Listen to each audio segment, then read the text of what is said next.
Thanks, guys. I'm here at Cedar Shoals High School where the Jaguars look to snap a 9-game losing streak. They entered tonight's matchup with a 1-13 overall record. Just under 2 weeks until the first preseason game, will the one and only Joe Burrow play in that game? It's the 19th straight week that the Dogs have been ranked number 1.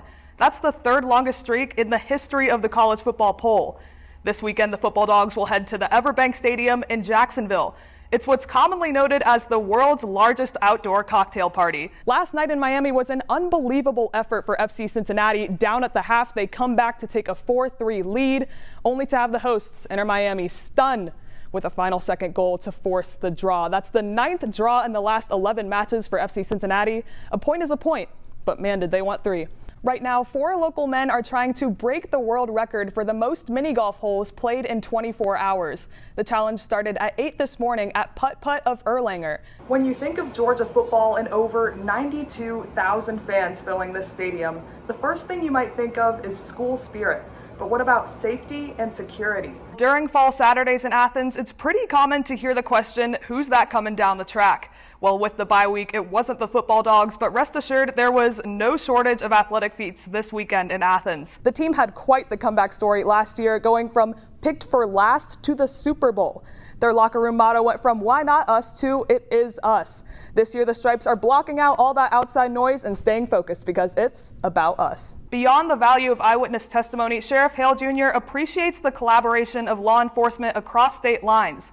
That collaboration led to Crumpton's arrest at his home in Philadelphia, just 3 days short of the incident's 1-year anniversary. Both teams started the second half by scoring 6 points each, but the Jaguars shut that stalemate down with a 5-0 run in the third quarter, and they went on a 6-0 run in the fourth quarter as well. Again, 45-30, Cedar Shoals Jaguars, the final score for varsity girls basketball here at Clark Central High School. Back to you guys. Koo contributed 9 of the Falcons' 16 points with 2 additional field goals in the second and third quarter. The kicks and the win are good news for the Dirty Birds as they move to 4-3 on the season and first in the NFC South. Senior quarterback Stetson Bennett secured a touchdown pass in every quarter besides the fourth. With 2 interceptions on the day, the first-string defense also showcased their ability to keep the ball in the Bulldogs' possession. The Reds now hit the road for a 3-game series that opens in Miami Monday night. But the question everyone will be wondering until Tuesday night, who's next for the Reds to deal? We've mentioned earlier with Amaya Lewis being a key player, she has some big shoes to fill, and those shoes belong to Sydney Bolden. She's currently playing women's basketball at the next level for Ball State University.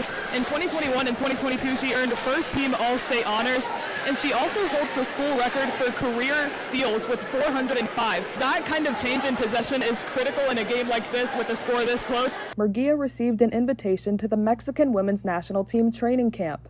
I had the chance to talk with Murguia about what that kind of opportunity means. This field and the dorms next door will be the Bearcats' home for the next 2 weeks.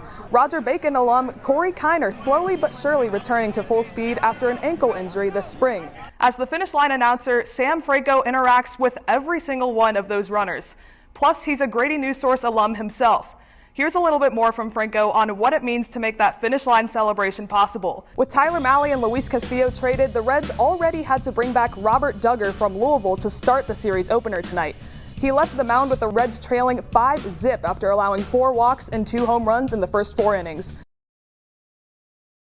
The University of Georgia women's and men's basketball teams are partnering up for their annual season preview event here in Stegman Coliseum. It's an event that can only be referred to as Steg Mania. The Lady Dogs will have a 3-point contest, students are going to get involved, plus a performance by Jeezy, so let's get the season started.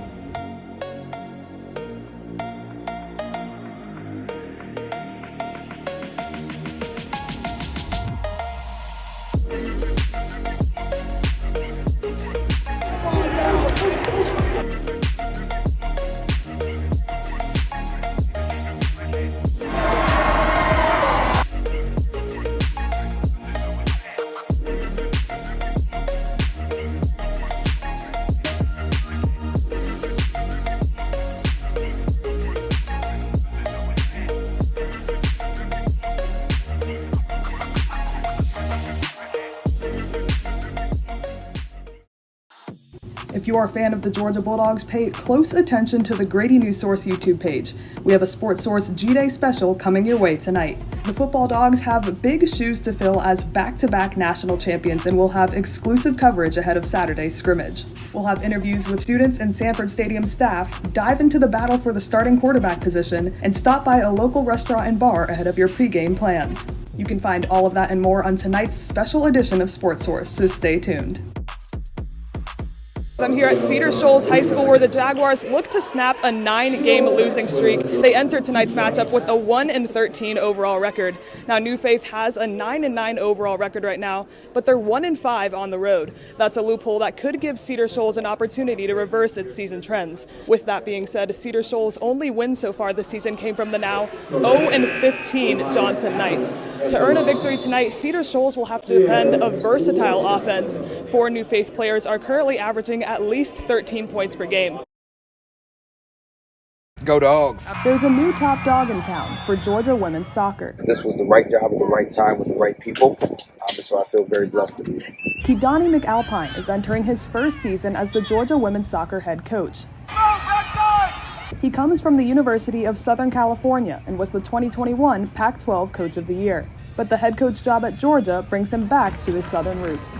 As a kid growing up in the South, I always wanted to be a coach in the SEC. McAlpine replaces Billy Lassane, who was fired after 7 seasons with the Bulldogs. Last season, Georgia exited the SEC tournament in the first round and did not qualify for the NCAA tournament. During McAlpine's time at USC, he led the Trojans to 8 straight NCAA tournaments. The number one goal is to get the team to the NCAAs. We haven't been since 2014. That is everything that we're working for. All the experiences that we gain in the wins and the losses are to help us push to that end. This season, McAlpine transitions from Pac-12 conference play back to SEC conference play. Earlier in his career, McAlpine and current Georgia assistant coach Sammy Town coached Auburn to its first SEC tournament title in 2011. After a loss to Alabama on Thursday, the Bulldogs' next chance to earn their first home conference win is on October 9th versus Tennessee. Conference play is difficult. You're talking about top 10 ranked teams. We have to learn how to play to that level and become one of the elite possession in the details of defending and dealing with set pieces and things like that.